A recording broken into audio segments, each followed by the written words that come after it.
8 Epic Cold War Plane Stories. I never expected to return to Hangar 12, not after what happened on that final mission in '73. But when I received the cryptic letter marked Project Nightfire, classified, I couldn't ignore it. Especially not after 40 years of silence. My name is Colonel Mason Riker, former U.S. Air Force test pilot. I flew the jets they never admitted existed. They told me my records were sealed for national security. What they meant was, if you talk, you vanish. But now, someone wanted the truth told. And maybe, at the end of it all, so did I. Inside the old hangar, the air was thick with dust and ghosts. My fingers traced the cold metal of Nightfire 8, the last of 8 experimental aircraft we built during the Cold War, not to defeat the Soviets, but something worse. As I powered on the cockpit recorder, I began to speak. The Falcon Whisper, 1951. We thought we were chasing Soviet bombers over the Bering Strait. Turned out, our F-86 Sabres picked up echoes of something faster, too fast. Every time we approached, our instruments scrambled, and our engines lost power.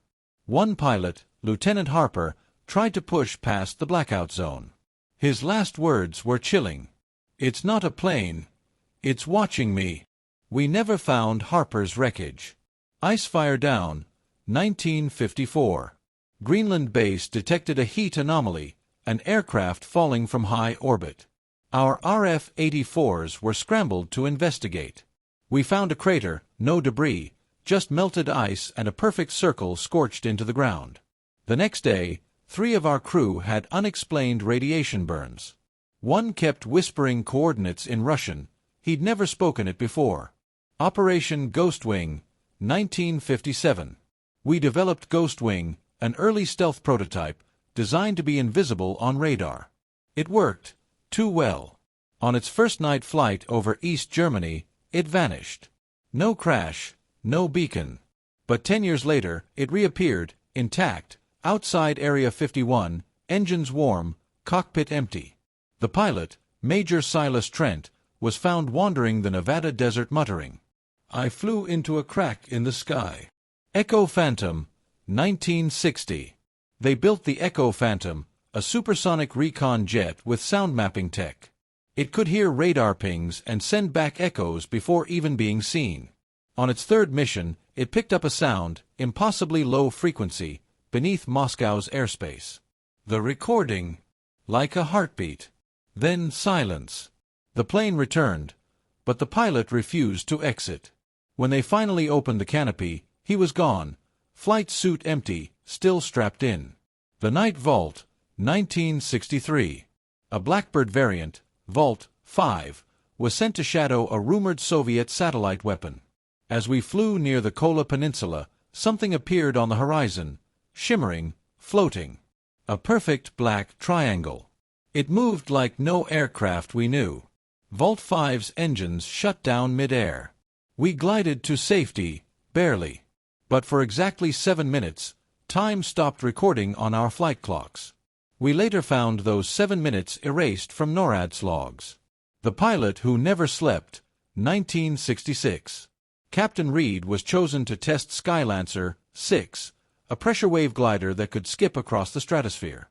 After a mission over Siberia, Reed landed, pale, eyes red, unblinking. He claimed he'd flown for 6 straight days, though we launched him 90 minutes prior. His words: "I saw the Cold War end. I saw cities burned in a fire that didn't happen. Yet." He never slept again. Died of heart failure 5 years later, wide awake. The Returner, 1969. Project Spectre 7 was a myth, even to us. A quantum phase aircraft designed to mirror jump, teleport using reflected heat signatures. The prototype launched from an undisclosed Arctic base. It never returned. Until it did. In 1971, a Spectre landed in Cuba, completely intact, pilot alive. But he wasn't our pilot. He was Soviet. He knew our base codes, our secrets, and our planes. We asked, "Who are you?" He smiled. "I'm from the other side of the mirror." Now came Story 8, my story. The Nightfire Protocol, 1973. Nightfire 8 was the final prototype. Hypersonic, radiation-shielded, equipped with a nuclear failsafe core. Not to drop bombs, but to destroy itself if compromised. I was the only pilot cleared to fly it.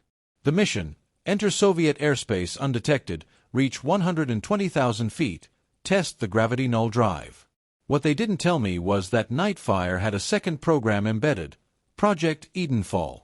A failsafe that would auto-engage if something unknown was detected.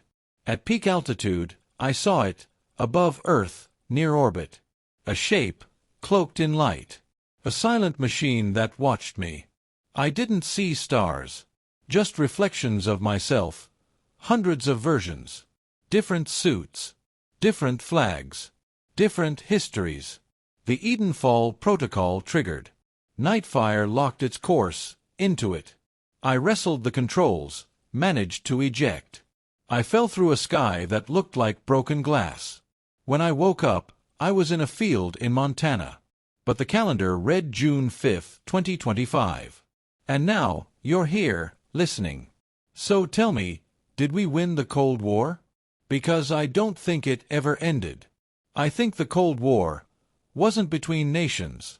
It was a test. And the ones watching from above? They're still waiting for our final answer.